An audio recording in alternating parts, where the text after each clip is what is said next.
Like, you've got to be that type of person who's like, I am going to be able to accomplish this. And we start training for that now. That's the way I see it. And so you have a problem here. It's got quite a few steps involved. There's a lot of things to remember. The definition of the continuity, limits, which side you're coming in from. And at the end of the day, you wind up with a college algebra problem, right? So if you can put all that together, you're on the road to a higher way of thinking. That makes sense? How does Adria practical? Yeah, no, this, I will be honest, when we do have problems that you feel like you want to ask that question, please do, because there are quite a few that we will do that do have application. It's just, this one was really kind of like bringing a lot of things together at the end. Yes? You said we're going to have this for like a quiz or a test. How would we write the answers? Like just put A and B. All you would need is to tell me A was 3 and B is 2. Yep, that would be the answer to something like that. I wouldn't give you this problem as a quiz, just because it took too long. All right, and I don't really have time to waste in this class. Not waste, but to be doing that sort of thing.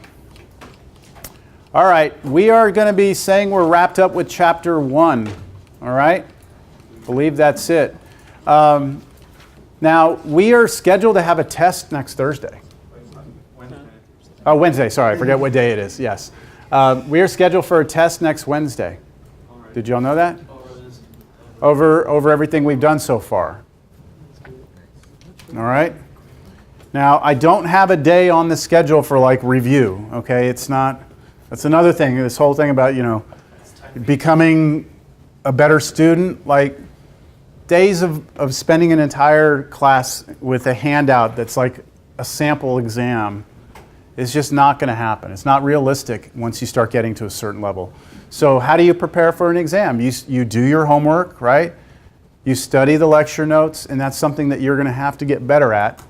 And I'll talk a little bit about the exam, but I haven't even written it, so I'm not quite sure what I'm supposed to say to you. Other than I'm going to go through the homework, I'm going to go through the lectures. I'll go back and watch my own videos of what we did in class, and I'll be like, yeah, I'll throw that on the test, or I'll do a problem like that. So I kind of create the test the way I expect you would review for one. Yes? So I know you haven't written it yet, but like your test questions, do you like ask for specific like applications into the question, like a certain way you have to work it out, or is it just like free for all? Like you just work it out how you think is the best way? Can you give me an example? Like say, say like the piecewise that you just did. Yes. Like one like that. What, like you have to do it a specific way in order to get that answer. Okay. I don't necessarily, no, I don't have a specific, I'm trying to reword it. It's not working out. So I'm gonna I am going to look at how you arrived at the answer and whether or not that arrival at the answer was through what we are learning in this class, okay? As opposed to you just try to do it some other shorter way that's dangerous necessarily. Okay. Okay, so like, will you ask for, like, say there's a question that you would have either substitution or elimination. Mm-hmm. Are you going to ask for specifically elimination? No. Or specifically substitution? No. Okay. The question would be posed exactly the way it was posed here. Here's the function. Find A and B such that this is continuous everywhere. That's it. Then I leave it to you. Then I leave it to you. Yeah. So I'm very much, I want you to, I know sometimes instructors give tests where they just kind of like, they walk you through what you're supposed to do for the solution. Like do this step, then this step, then this step. And I look at it more like, look, I'm going to present you the problem. Let's see what you do. Like, let's see how you attack it without me prompting you to do it any certain way. And what I'm hoping is that I see what we've been doing in class. I see you writing down the definition of continuity and working through the sides, and not some weird stuff that you saw in Khan Academy that doesn't make any sense. Not that Khan Academy is wrong. I'm just saying, like, your method just has to make sense. That's all. Okay, because I took Professor Escobar like last semester, but I dropped calculus. But he would make you do it like a certain way. Okay. You would have to do substitution for a problem or elimination, and so I was asking if you did that as well. No, you're going to be free to get to the answer, arrive at it in a smart way, and we're good. Yeah. Smartly, Yeah. smartly, I had this happen in pre-cal the other day. Oh, here, I'll give you a perfect example. Okay, here's it. This might illustrate what at least the perspective I'm coming from. I had a problem in pre-cal the other day where I gave them a circle and the center was 4, like 6, and then there was a point out here and that was the point 8. No, you know what? It was like 4, 6 down here. And then this was like 8, 18 or something like that. And I said that these points lie on the diameter of the circle, and I was asking them for the equation of the circle, but they had to find the center, right, of this circle. And so what they did is they just said, all right, look, like some students just said, hey, look, like the distance from here to here, like the difference is 4, right? Like from the x-coordinate here is 4, this one is 4, right? I mean 8, so the distance is 4 here, so halfway would be 2, so that has to be 6. Does that make sense? And then they said, okay, this is 6 and that's 18, so the distance there is 12, so halfway would be 6, so this should be 12. And they just put the point here without any sort of work. Does that make sense? Which is okay, and I didn't take off for it, but I told them this is dangerous, because what if on a test I gave them something like 1/2, 4, and up here, you know, something like, I don't know, 7/5 and, you know, √2. Yeah, I mean, do you have a way to find the middle of, can you find the midpoint between 2 points? Can you do that? If they're not nice numbers, can you do it? Do you see the difference? So if you don't know the method to find this point, then you're in danger. So that's when I look at your exams, I will look at your methods, the way you solved it, and if everything is safe and would work, if I change the problems or tweak them, that method would still work, then we're good. I don't care how you arrive at it as long as it's good math. All right. We're not done. Let me hand out the sign-in sheet. I didn't leave it up here somewhere. I must have, oh no, here we go. Looked in the wrong place. Let me get the sign-in sheet going around.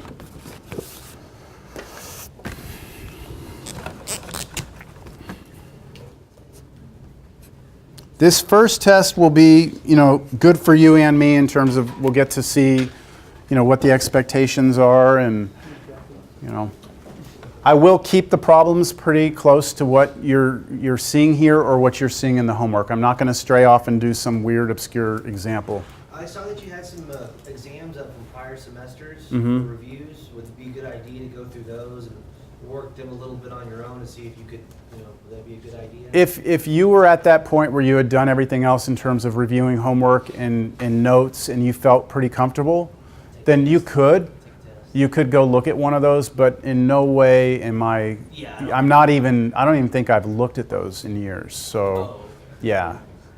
I used to put, that was back a long time ago. I just would put them up and I just kept that folder the whole time, so. How many questions? Yeah, I don't know. 12. I haven't written the test. Yeah, I haven't written the test. It'll take you the whole class for sure. Yeah. There was something else I wanted to address about that.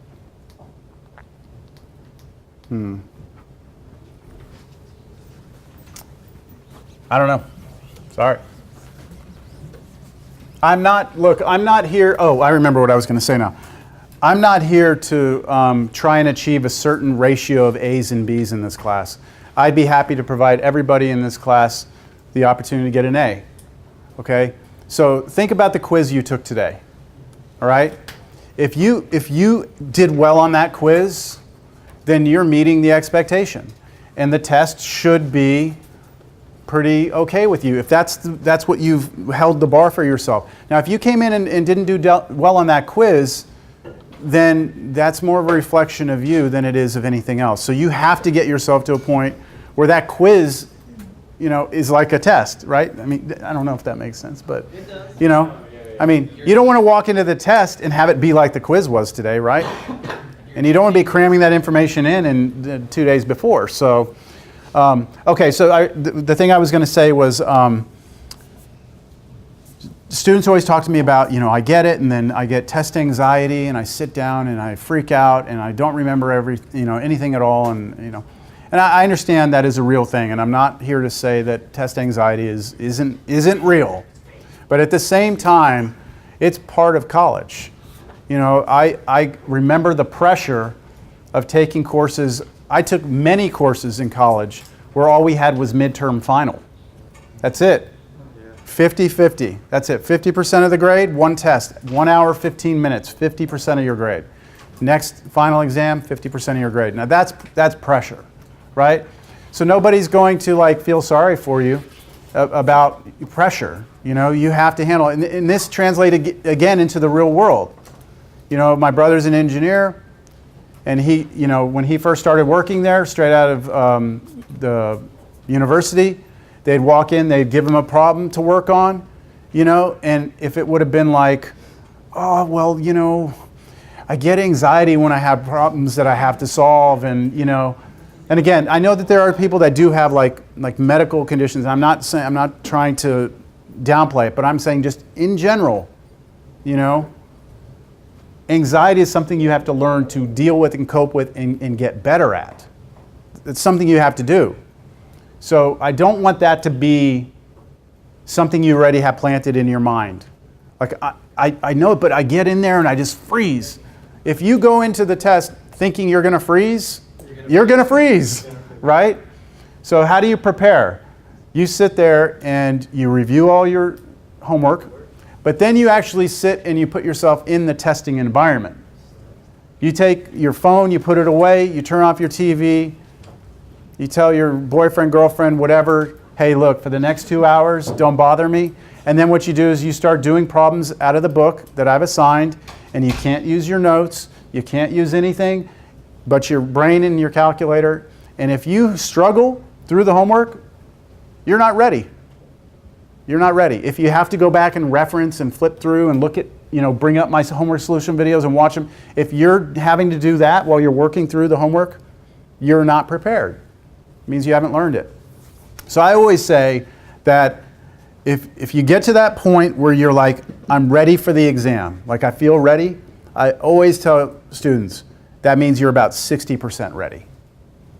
So whatever your idea is of being ready for a test is right now, realize that it needs to be much higher than that. So I've had classes, calculus classes, where I had A's and B's for everybody. I've had calculus classes where I've had D's and F's for everybody. It really depends on the student and how much work you're putting in, on the outside, and how you prepare. And don't come in defeated to a test. That's guaranteed. You're not going to do well. Is if you come in with that attitude that I'm going to fail. So. Confidence. You have to have that confidence, and that confidence comes from doing the homework problem, not needing your notes and saying, hey, I got it. I know what I'm doing here. I understand the information. I'm just wasting time up here. At least I can talk about the next section. Are we finally going to get into derivatives? Yeah, we're going to get into derivatives here. Feels like it went by a lot faster than the first time. Does it? Yeah. Yeah, this semester seems like it's going quick. No, just limits. Oh. I don't feel like this much is going by quick. Just limits. We'll do more though later Yeah. with L'Hopital. I know. Yeah, so it'll come. All right, we're going to do chapter 2. And because I only have about 12, 13 minutes, I'm not going to bring up the actual notes from the ones that I put up on Canvas. I just want to talk to you about what this chapter and section is about. So chapter 2 is called derivatives. And 2.1 says derivative as a rate of change. All right. So if you ask any Calculus 1 student who's taking Cal 1 what Cal 1 is about, almost all of them will say it's about derivatives. That's what the class is about, derivatives. So we have now reached kind of the path that we're going to stay on for quite some time now, this idea of a derivative. And I just want to introduce you to the geometric meaning of the derivative and how it's going to come into play. All right? So if we have a standard xy plane, and then we have some function in here, and this function doesn't need to be continuous. Let's just throw a function in here. Then if we pick 2 points on this function, let's say here and here, then we can always connect those 2 points with that straight line, right? We could do that. And this line right here is called the secant line. Now, I've talked about this a little bit in the beginning when we were trying to, like, where are we headed with this? All right? What we want to do is try and figure out at some point, which I will call A, we're going to try and figure out what the tangent line is at that point. So what is the difference between a tangent line and a secant line? Well, I'll show you on a circle. If you have 2 points on a circle and you connect them with the line, that's called a secant line. Now, if I have a single point on a circle and try and draw a line that only intersects the circle at one point, we call that the tangent line. And if you look at the center of the circle and draw the radius out, this hits at a 90-degree angle. Okay, so that, on a circle, this line is called the tangent line. The property being that it just hits the circle in one point. So if you go and you try and twist this line just a little bit, won't it hit it in 2 places? There's only one line that's tangent. Make sense? So here on this curve, if I look at this point, kind of like I did this point, the question is there a tangent line here?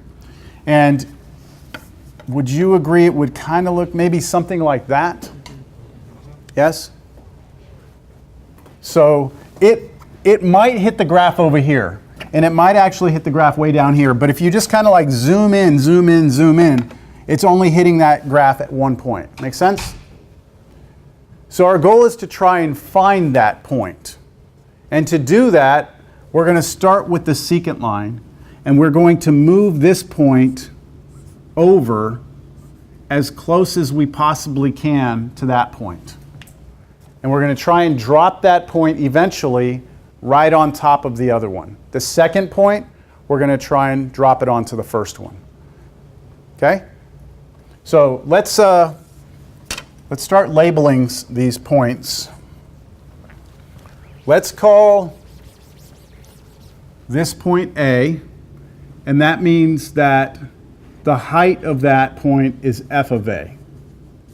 So A is this number, like let's say it was 2, then that would be f of 2. Let's call this point over here, well, B would make sense, right? If we call this A, we could call this B. But I'm going to do something else. I'm going to call it A, but it's not A, right? It's A, and it's bigger than A, so A plus something. A plus some number.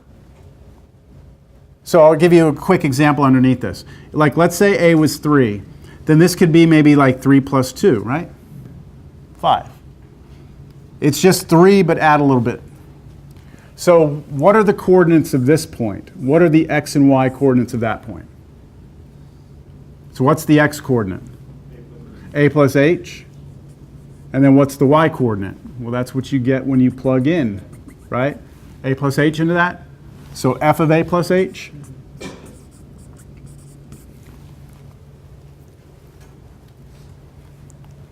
And this point right here, I didn't write it down, but that's a f of a, right?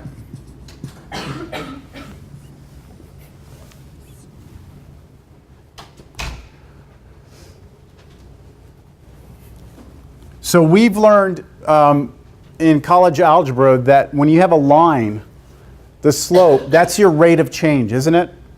The rate of change, your slope is the rate of change. So the slope of this line right here, the slope of this secant line would be the rate of change of f. Let me write that down. The slope of this secant line, I'll say that secant line,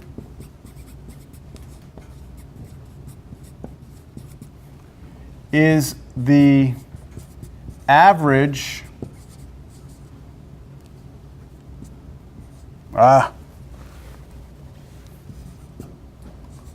rate of change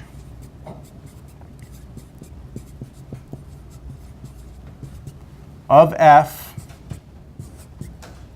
from a to a plus h.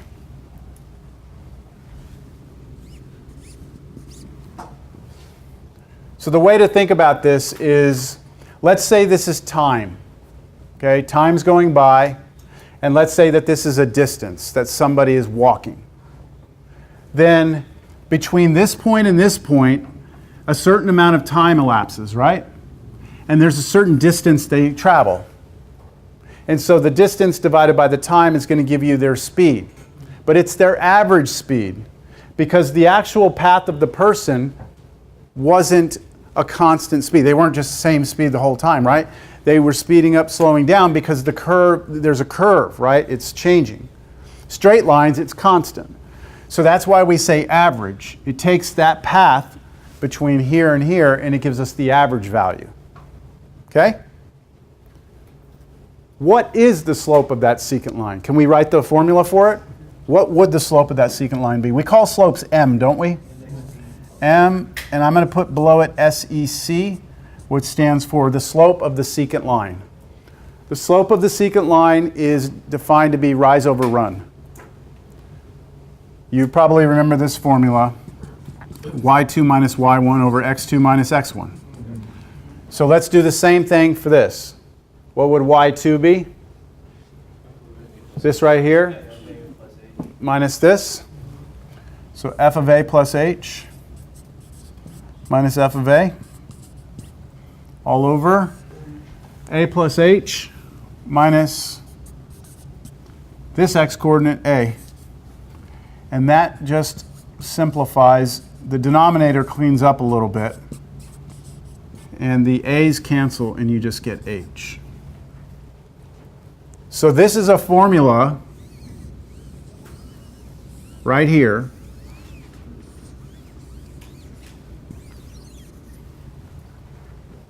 This formula right here would give you the average rate of change of this function between the points a and a plus h. Okay? Does it look familiar? It's called the difference quotient. You did that in 1414 a lot. Hopefully. They kind of forced you to do this because you needed it later. So we're actually not interested in this. All right? We're not interested in the slope of the secant line. We're not interested in average rates of change. We're interested in this thing called the derivative. And the derivative is not an average rate of change. It's an instantaneous rate of change. So it doesn't want to know what's happening on some interval. It wants to know what's happening exactly at A. And that corresponds back to this idea of trying to move this point back over here and get this tangent line. Make sense? If I anchor my line here and put my finger on this and move along the blue curve, watch what happens to this ruler. It eventually tries to reach some perfect tangent line slope, doesn't it? And I'm trying to find that. So how would I get this point moved over there?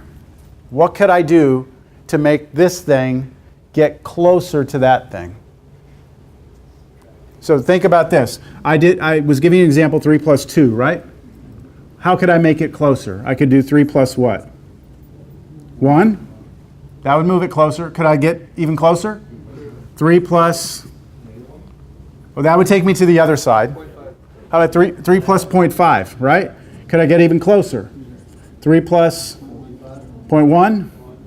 3 plus 0.01? That's even closer?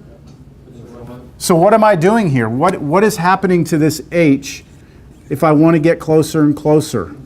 It's getting smaller and smaller, right?